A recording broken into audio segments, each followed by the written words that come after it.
Good day. Ito yung setup namin dito sa sample level.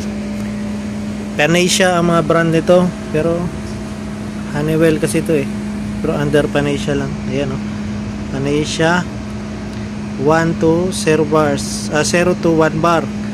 Dito sa amin meron tayong 0 to 1 bar at saka 0 to 2 bars. Ibig sabihin, ito pagpadala nila nakakalibrate na to kung anong tangke. Kaso nga lang, minsan nagpapadala sila, pagsalpak mo iba ang calibration. Okay, ito pwede mo rin gamitin sa MDO, basta pareho lang sila 0 to 1 bar. Okay, gamit lang tayo nito. Ito ang sekreto. Tapos ito, ganito lang, pressure signal siya 4 to 20. Yan, signal siya 4 to 20. Yan, ang supply nito ito 220. Tapos dalawa na ang output niya, isang input, dalawa ang output. Ito sa taas, yan kinabit ko sa channel 2, 8 and 9. 8 and 9, kita nyo meron siyang MA 8 plus 9 minus. So ito na yung kinabit ko kaagad dito sa tester. Yan lang yun. Dapat pag nakahang, dapat 4 milliamps. Okay, 4 milliamps. Ibig sabihin okay to siya, okay din to siya. Ang tanong sa channel 1, yan, nilipat ko na kagad channel 1. Yan, channel 1, 5 and 6. 5 and 6, yun, 4 milliamps pa rin. Kasi etong channel 1 papuntang yung sa alarm monitoring namin. Ang channel 2 papunta dun sa display. Ang display 4 to 20. Yan yung dapat nag-separate siya, pareho silang output dapat. Okay, kung may difference man, dito na lang sa span at saka 0.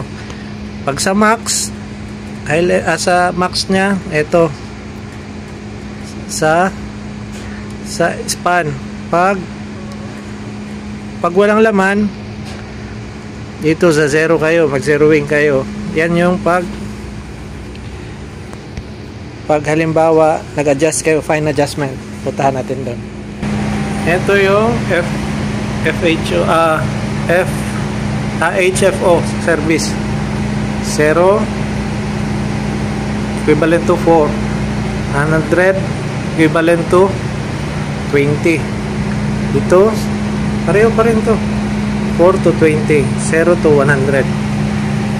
Sa channel 1 nandyan, ang channel 2 papasok dito. Yan, example, ito yan MDO level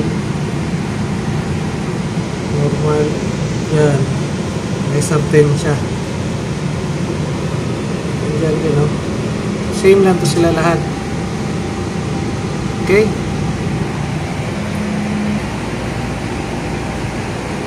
basta ang channel 1 nandyan sa AMS, papuntang AMS ang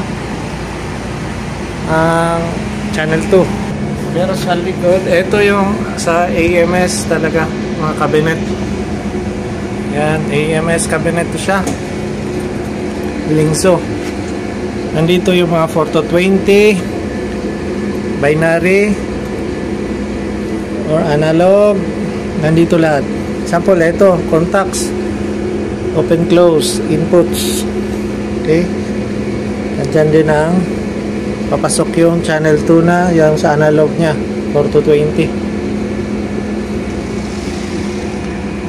Okay, mag-tackle din tayo about this mga cards. Tapos yun sa display na lang yan. Okay, tapos na tayo doon. Saka balik tayo dito. Doon kasi sa mga cards na yun, merong PT100, input nun, resistance, 4 to 20, milliamps yun, current. Tapos may contact din, open, close. Yun. nandun yun sa cabinet na yun, sa links na yun. Okay, namatay siya.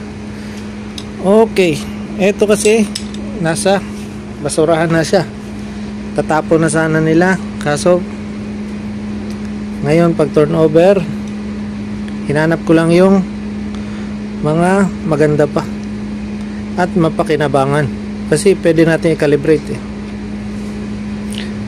yun. Ito ngayon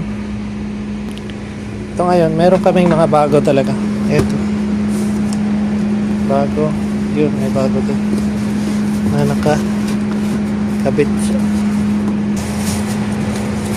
Ito talaga yung mga bago, pre-calibrated. Hindi mo pwedeng hawakan dito or press, may nakalagay naman dyan.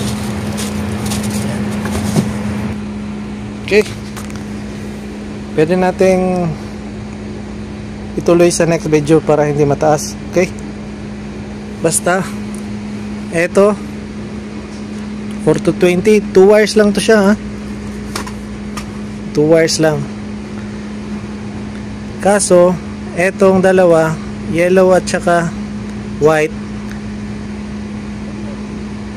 nakahang lang yan siya, wala yan siya, hindi siya kasama. Okay, hindi siya kasama, dalawa lang talaga pasok papunta dito.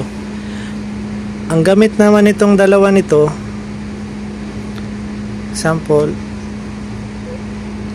ganyan, white at saka yellow. Okay, yan, off natin.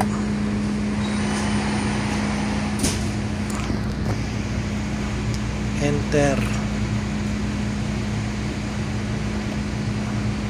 Yan, dapat build 4 milliamps. Okay, yan, pag wala, pag nakahang, hindi niya mababasa.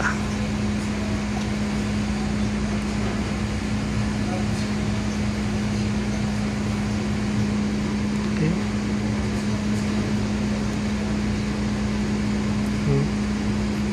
nawala na. Pag ilagay mo dyan, okay, nababasa niya na. Yun. Yan yun. Okay, example, advice talaga nila na example, tanggal to, wala, nasa system tayo, system. Dito kasi may pressure switch lang nilalagay dito. Okay, may ere tayo dito, sample natin, kasi ang advice nila bawal hawakan to, pero hawakan natin mamaya kasi luma na to para pang demo na lang ito. Pero meron akong area, isang kamay ko lang kasi hirap.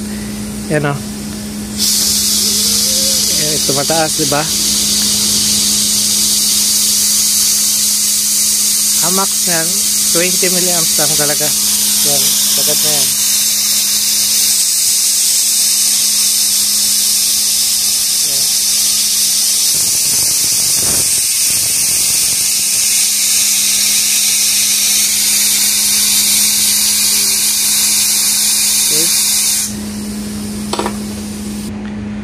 Okay, 20 milliamps. Ere lang yun, galing sa tangke. Ito nakasaksak sa tangke sa ilalim, tapos ang pressure na lang tutulak yung tubig. Dumadami ang tubig, nagkakaroon ng pressure dito. Okay, ngayon hawakan natin. Dapat pagtulak dito, tataas din tong, yan, o, dandahan lang, ha. Yan. Yan, 20. Max na talaga yan. Kahit anong piga mo dyan, 20 milliamps lang talaga yan. May difference kasi ito, may mga something, hindi kasi siya exact.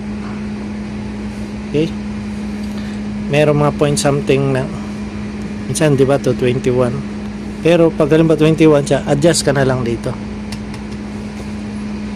Okay. Sa next natin, paano natin i-calibrate? Example, pagsaksak natin dito, pagsaksak, wala pang pressure, nagkakaroon na dito. Example, 7 milliamps, ganun.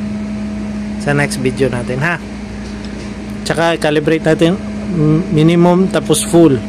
Kasi kahit bago, pag sa kalpak mo nan, hindi talaga tugma.